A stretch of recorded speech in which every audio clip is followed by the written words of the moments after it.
নমস্কার বন্ধুরা, আপনাদের পুনরায় স্বাগত জানাচ্ছি আমার ছোট্ট ইউটিউব চ্যানেলে।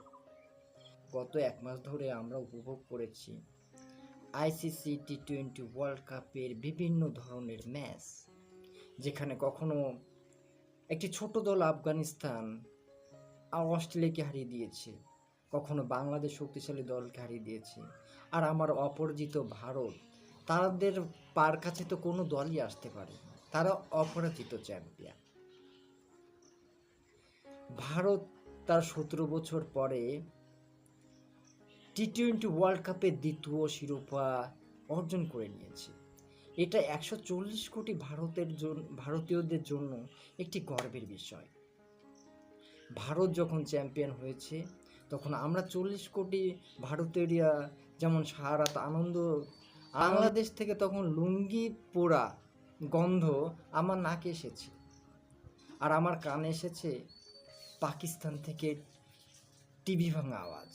যাক, নিন্দুকদের মুখে ছাই দিয়ে আমার প্রিয় ভারত 17 বছর পরে টি-20 ওয়ার্ল্ড কাপের দ্বিতীয় শিরোপা অর্জন করেছে।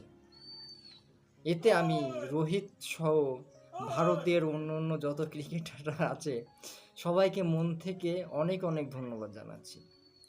এখন আজকের যে বিষয়টা, সেটা হচ্ছে আইসিসিআই যখন টি-20 ওয়ার্ল্ড কাপ ঘোষণা করলো তখন প্রাইজ মানি হিসেবে কত টাকা তারা ঘোষণা করেছিলেন।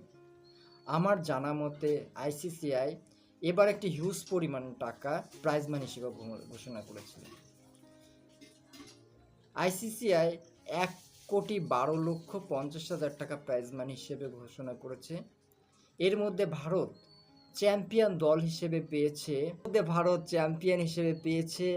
28,24,00,000 টাকা। আর ভারতের প্রতিপক্ষ হিসাবে সাউথ আফ্রিকা যে দলটি 15 কোটি, তার রানার্স আপ হিসেবে পেয়েছে 15,02,00,000 টাকা।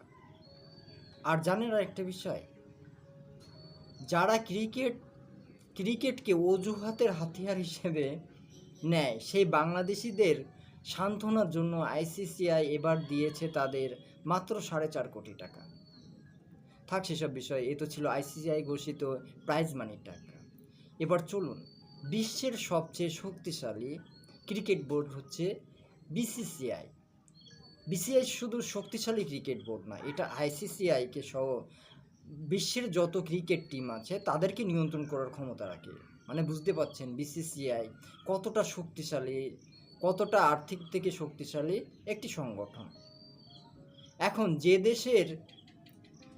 দেশের বিসিসিআই,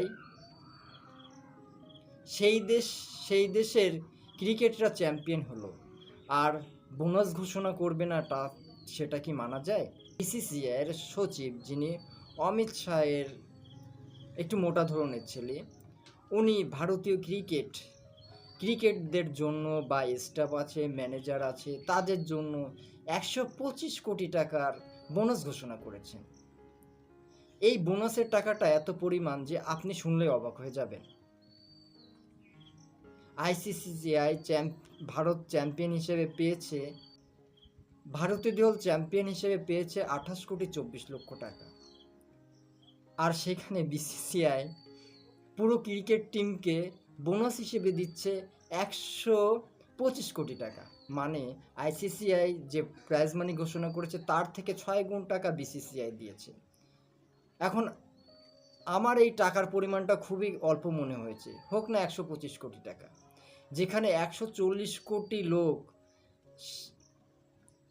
আনন্দে আত্মহারা, সেখানে 125 কোটি টাকা ভারতীয় ক্রিকেট টিম সহ অন্যান্য যে স্টাফ আছে তাদের দেওয়া উচিত হয়নি। তাদের অন্তত 140 কোটি টাকা দিতে হতো। আজকের প্রতিবেদনটা আপনাদের কেমন লাগলো নিশ্চয়ই জানাবেন। আর এই ধরনের প্রতিবেদন বা তথ্য পেতে গেলে আমার ছোট চ্যানেলটিকে আপনাকে নিশ্চয়ই সাবস্ক্রাইব করতে হবে, আর এই তথ্যটি সবার কাছে পৌঁছে দেবেন। ভারতীয়রা বিশ্বের দরবারে এইভাবে মাথা উঁচু করে দাঁড়াক, এটাই চাই। তা সবাই ভালো থাকবেন। জয় শ্রীরাম।